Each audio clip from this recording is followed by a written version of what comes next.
The Perelin Decline by Pae Veo, a book whose title I have no idea as to the meaning of.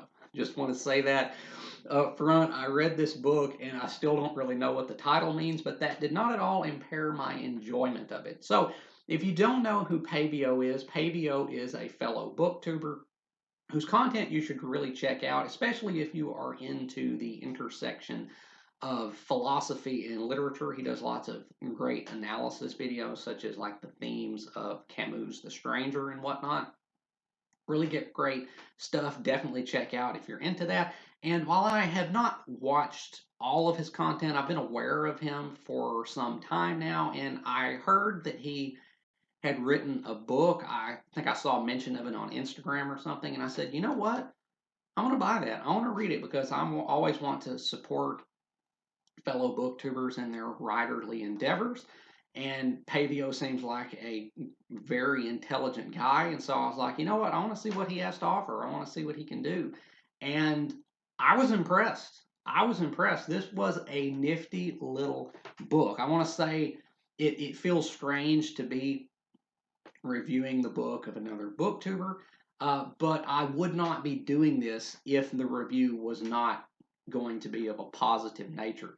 Uh, this book really was a success. This is a victory, and having read it, I'm excited to see what else Pae Veo might put out going forward in the future.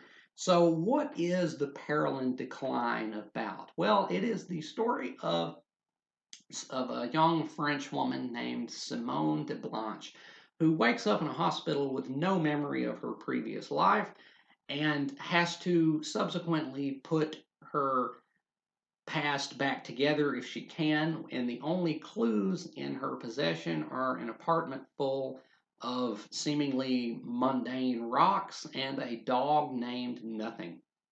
So, this is a very existential book. This is definitely in line with like Sartre's work, like No Exit, and also the work of Simone de Beauvoir. It's very cerebral, but it's all packaged up nicely in a kind of a mystery. I would call this like an existential mystery, kind of not too far removed from that Christopher Nolan film Memento, if you've ever seen that. It kind of has a similar vibe to that. Um, but it is also, in addition to that, an update of a modernized update of the myth of Sisyphus. And I can definitely feel some Camus coming out in it because Camus wrote an essay called The Myth of Sisyphus. And Simone, our protagonist in this work, definitely comes to embody uh, that character over the course of this story. But this book is of a decidedly cerebral bent. It is about the search for meaning in life, which is what existentialism is. I take it to be. I'm not a philosophy major, but if I recall my what philosophy classes I did take in college, existentialism is about the meaning or lack thereof of life and the way that we as humans kind of impress our own meanings upon things. And this book goes into it pretty deep. A lot of it, I'm not ashamed to say, went a little over my head, I think. But if anything, that's a mark in this book's favor because it does not pander. It has some really heavy ideas behind it, and it is given over to a great degree of philosophical discussion, especially how what is has to be taken in relation to what is not. And who you are is a dubious something if you don't know what you were, because what you are is thereby in relation to what you are not, and what you are not could be any number of things. Again, this book is again very cerebral, really goes in depth in it, and like I said, some of it might have went over my head, but if I may just have to read this book again sometime to fully appreciate it, even though Pae Veo actually says in the prologue to this that you shouldn't read it except once, and he says in the prologue that this book is designed to where there's a window in each person's life where this story will impact them the hardest, and subsequently they will get the most return on investment, I guess, out of reading this if they read it when that window is open.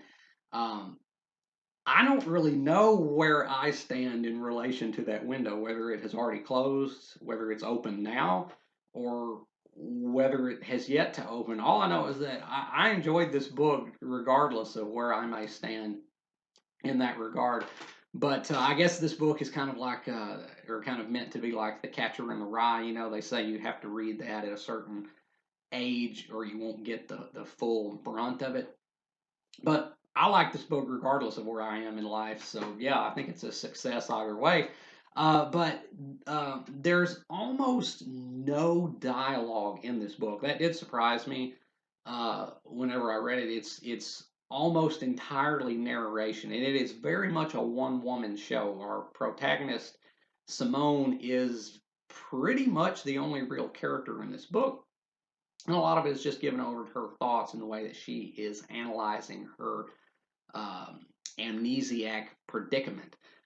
But yeah, this is definitely my kind of book because it has some really hefty ideas behind it, but it's all packaged in an intriguing and engaging mystery kind of thing. And by the way, I'm not going to spoil the ending, but I'll say this: if you are a person who likes their mysteries to be fully resolved at the conclusion, then this may not be up your alley because this leaves pretty much all the questions hanging. But I like that because this is about philosophy and about existentialism. And at the end of the day, isn't philosophy and existentialism in particular kind of about questions? So I think the way that this book comes off is kind of reflective of its themes.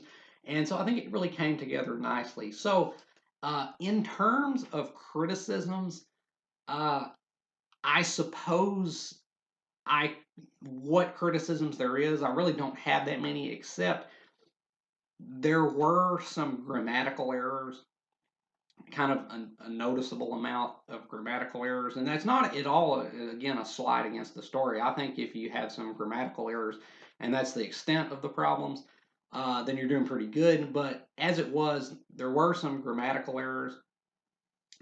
There were some places where some things, I don't know that you would call it an error, but some things were worded just, I think, could have been worded just a little bit better. But overall, Pae Veo is a very talented writer, especially in the parts of this book that are more given over to the discussion of the ideas behind the work. In those passages where it really delves into the philosophy, they were written in a very striking manner, and Pae Veo really can turn a good phrase. But I just think that maybe this could have been gone over maybe one more time because there were several places where the grammar, there were a few mistakes, but that's really minutia. And so, really, my overall response to this book was highly positive. And if you are a fan of existential literature, if you've read Sartre or Simone de Beauvoir or any Camus, well, that's a technically absurdism, but there's, that's kind of an offshoot of, you know. But if you're into that kind of thing, definitely check this out. I thoroughly enjoyed it. It's really my kind of book, and you again the way it wraps up or doesn't wrap up is I just really liked it. I know some people might not because it leaves a lot, pretty much everything hanging, but I think that's kind of the only way that this book could have wrapped up, and so I was down with it. So yeah, the Perelin Decline, had by Pae Veo. Have you read the Perelin Decline? If you have not, definitely do give a thought as to checking it out. You definitely want to support booktubers, especially when the content is as good as this. So yeah, I can recommend this if you're into something that's really brainy but also entertaining. Give a look. And as always, if you have enjoyed anything you've seen or heard here today, remember to like, subscribe, help the channel out a little bit. I would greatly appreciate it.